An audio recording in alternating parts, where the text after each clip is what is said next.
শাকিব খানের বউ বুবলিকে চেনেন না মিমি। দেশের মাটিতে ঝড় তুলে এবার ভারতে মুক্তি পেয়েছে তুফান সিনেমা। শাকিব খানের কাছে জানতে চাওয়া হয় বুবলি তুফান দেখেছে কিনা। তখন মিমি পাশের জনকে বারবার জিজ্ঞেস করে বুবলিকে। এ ঘটনার পরই পুরো সংবাদ সম্মেলনে হাসির রোল পড়ে যায়। বিস্তারিত থাকছে ডেস্ক রিপোর্টে। তুফান হতে অ্যাটিটিউড লাগে, চোখের দৃষ্টি লাগে, অ্যাকশন স্পিড সব লাগে।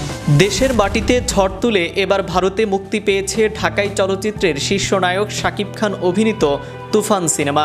শুক্রবার পশ্চিমবঙ্গের south city star theatre, lake mall সহ ৪৭টি প্রেক্ষাগৃহে মুক্তি পেয়েছে সিনেমাটি। তুমি কোন শহরের মাইয়া গো, লাগে উড়াধুরা, তুমি কোন এ উপলক্ষে সিনেমাটির প্রচারে অংশ নিতে গত বুধবার কলকাতায় গেছেন শাকিব। বৃহস্পতিবার বিকেলে কলকাতার সাউথ সিটি মলে হয়েছে তুফানের কলকাতার প্রিমিয়ার।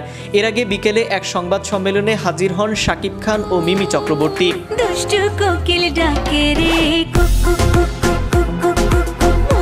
সংবাদ সম্মেলনে শাকিব নানা প্রশ্নের মুখোমুখি হয়েছেন। এর মধ্যে সাবেক স্ত্রী চিত্রনায়িকা শবনম বুবলিকে নিয়ে প্রশ্ন করা হয়। মিস্টার খানের কাছে জানতে চাওয়া হয় তার তুফান সিনেমা বুবলি দেখেছেন কিনা, আর দেখে থাকলে তার রিয়াকশন কি ছিল।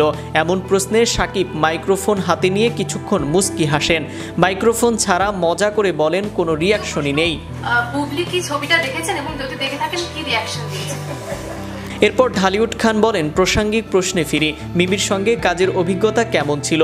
এই যে পাশাপাশি বসে কথা বলছি, এতক্ষণেও বোঝা যায়নি। বুবলি প্রসঙ্গে করা প্রশ্নের জবাবে শাকিব খান বলেন, আর কে দেখেছে আমি ঠিক জানি না। এদিকে বুবলি সিনেমাটি দেখেছে কিনা আর দেখে থাকলে তার রিয়াকশন কি, এ প্রশ্ন করার পরই পুরো সংবাদ সম্মেলনে হাসির রোল পড়ে যায়। তবে মিমি চক্রবর্তী বারবার তার পাশের জনকে জিজ্ঞাসা করছেন বুবলিকে। শাকিব খানের বউকে চেনেন না মিমি চক্রবর্তী।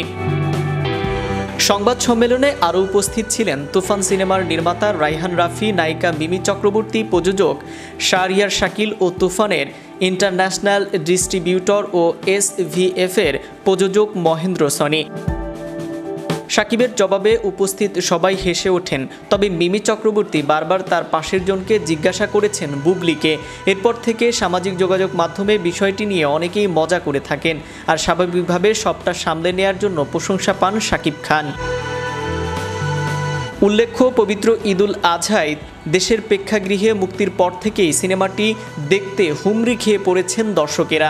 ঢাকার গণ্ডি পেরিয়ে এবার পশ্চিমবঙ্গের দর্শকদের সামনে হাজির হচ্ছে ঢাকাই সিনেমার কিং শাকিব খান। শাকিব খানের সঙ্গে চঞ্চল চৌধুরী, নাবিলা, মিমি চক্রবর্তী, গাজী, রাফায়েত, ফজলুর রহমান বাবু, সালাউদ্দিন লাবলু সহ অনেকে সিনেমাটিতে অভিনয় করেছেন। নাইম আহমেদ, চ্যানেল ইউরোপ, বিনোদন ডেস্ক।